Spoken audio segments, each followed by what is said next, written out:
Every team, every topic, everywhere. This is Believe.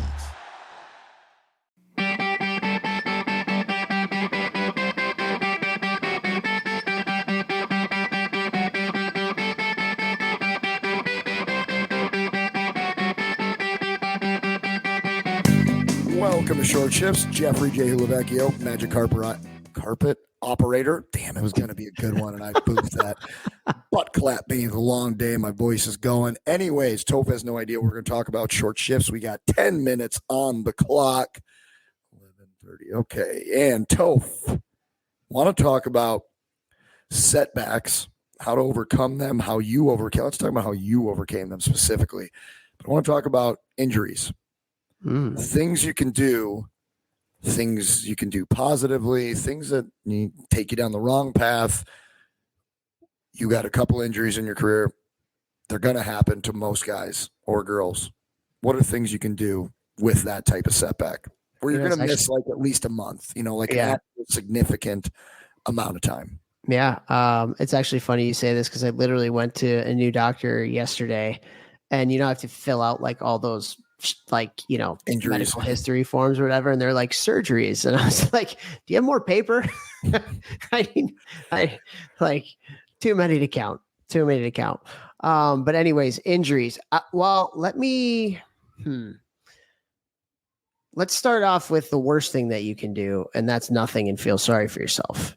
I think that's the worst thing that you can do. It's okay to like be mad and kind of wallow in it for a second. Like you have to kind of like, I don't want to say grieve it. Maybe that's a little bit too strong of a word, but like you have to process the fact that, you got something ripped away from you and you're not going to be able to do that thing that you love for a little bit of time or a lot of bit of time. So it's okay to kind of feel sorry for yourself for a second, but then it's always what are you going to do about it? What's a positive we can take out of it? It has to be. And so, some of the things that I've done with some of the injuries that I've had is, okay, what's something I can do with another part of my body, or what's something that I can do with my brain if it's a physical injury, not a head injury, that can help me to get better, like find a way to get better some other way.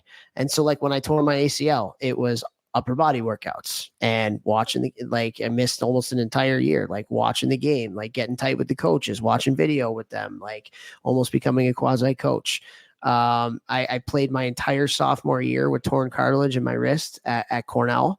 And it's honestly just monotonous freaking rehab, man. It's monotonous. You have to do it and it sucks and you got to get to practice early and you have to go through that stuff and it hurts. But like, I don't want to be a person to tell everybody that they have to play through their injuries, but like there's a mental toughness and mental resiliency that comes through playing through minor-ish injuries. And like it's my entire sophomore year, I couldn't shoot the puck. Like I literally couldn't shoot the puck. And like all I was doing was passing and I couldn't really take face-offs and like it hurt, but like grinding through, there's some mental freaking toughness that comes with that, man. Like, and I'm not advocating. I want to make sure, like, I'm not advocating playing if it's going to hurt you more or if it's going to take a mental toll, because I think there are people who probably play through some shit that shouldn't be. They should be taking time off. But if it's something that's not going to hurt you more and you can play through it, there's something, I don't know. What do you think? Like, it's a bit of a controversial topic, but like, it all depends on the injury. Yeah. It all depends on the injury. I was looking more of like, you're out for a month or 2 months or 6 months, knee, shoulder, something like that, which I know that, you blew out your ACL and you got to find a positive out of it. You have to find a positive out of every situation. Because what if you don't? What if you don't? What if you don't? What? What if you don't find a positive and you sit there? You're not getting better.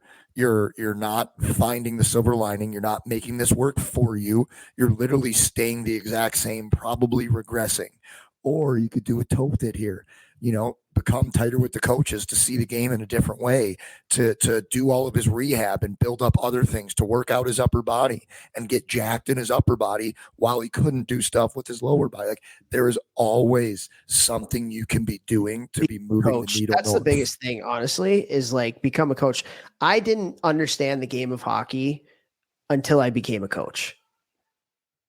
I didn't. Like I did from a processing standpoint. Like I was a smart hockey player, but like I'm telling you that when I became a coach, the entire way that I saw the game changed. Oh, for The sure. entire Same. way that I saw the game changed. And so like use that time where you can't physically be out there to like really watch the game and really think about the intricacies of it and find a couple players that you model your game after. Maybe it's a teammate or two, or maybe it's an opponent that like you think is really good, and watch what they do. You know, what are two or three things that they do on the ice that really stand out to you? And maybe incorporate that stuff into your game.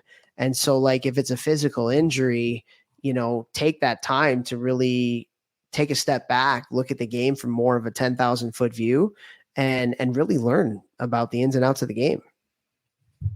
Dude, and you know, I did the same thing when I was in Omaha, and I had my first ever real injury. You know, I had my groin tear off the bone, and I was out for 3 months, and that was the first time I ever really watched hockey and took notes, and was like, oh. So in that situation there, I could do what he just did, or I should have done that, or I need to pick that up in my game, and it really helped me. It also got me into working out, which I've talked a lot in this podcast, and me getting into training to be a hockey player changed my life, not just my hockey, it changed my life, you know, and finding a way to get better through hard times or hardships will not only make you a more mentally tough human being, it'll make you a better hockey player in the long run too. Because then when little things that are, you know, maybe in the past you would have pouted or you would have thought it was a big deal, if you move that needle north through the hard times and when you're injured or all that stuff, now this little bump in the road setback that maybe would have set you off in the past, now it's just perspective. Oh, I missed 6 months and I still got better. This isn't a big deal at all. Not a big deal. I'll find a way around this too. Well, let me ask you this. You're, with what I was talking about before about playing through injuries, one injury that you should definitely not play through is concussions. And you need to take time off and recover and do all the things necessary. You are way more, attuned to that than I am. Concussions are a real thing. They're a real thing in a contact sport, especially one as fast as hockey. And so, you know, I kind of talked about it from the physical standpoint, but let's talk about it from a head injury because kids get concussions. What kind of advice would you give to somebody that's dealing with a head injury? I mean, go to a concussion specialist. Don't go to your general MD. The doctor that you go to for your physicals, and if you have bronchitis that you see yearly for checkups, do not go to see that guy if you have over a grade 1 concussion, over a mild dinger, because MDs, like those types of family practices, they know a little about a lot. They don't know a lot about a little. 99% of them. When it's your brain, you want to go to a concussion specialist because there's a lot of things you can be doing right away to help that. The longer you wait, it's you're not making any better. Sometimes, you know, you could have been over it way quicker if you would have done these certain things right away. So 100% first and foremost, go actually see a concussion specialist. And that, you know, other than that, that is the one tough one. Like, I had other injuries where I could, you know, okay, my knees, I sprained my ankle in college, doing a crip walk at a party at 2 a.m. like an idiot after freshman year, sprained my ankle real bad. Still feel it to this day. I was dancing hard at this party, bro.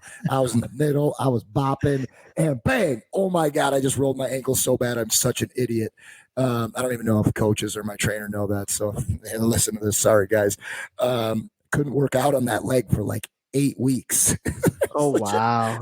But I used machines and did all these things I usually wouldn't, right? You can find a way to work around it.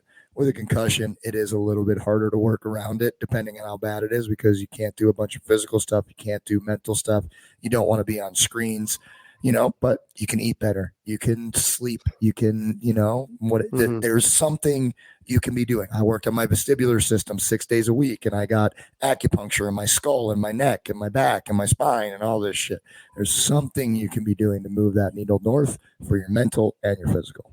Yeah. And I think, like I said, you just got to find a positive in everything.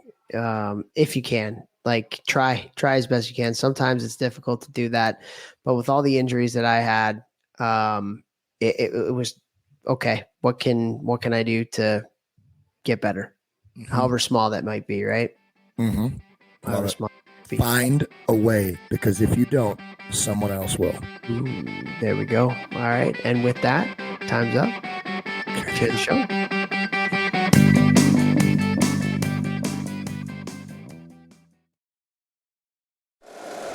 If you like the show, please take a moment to rate, review, and subscribe. It really does help the show to grow. Thank you for listening.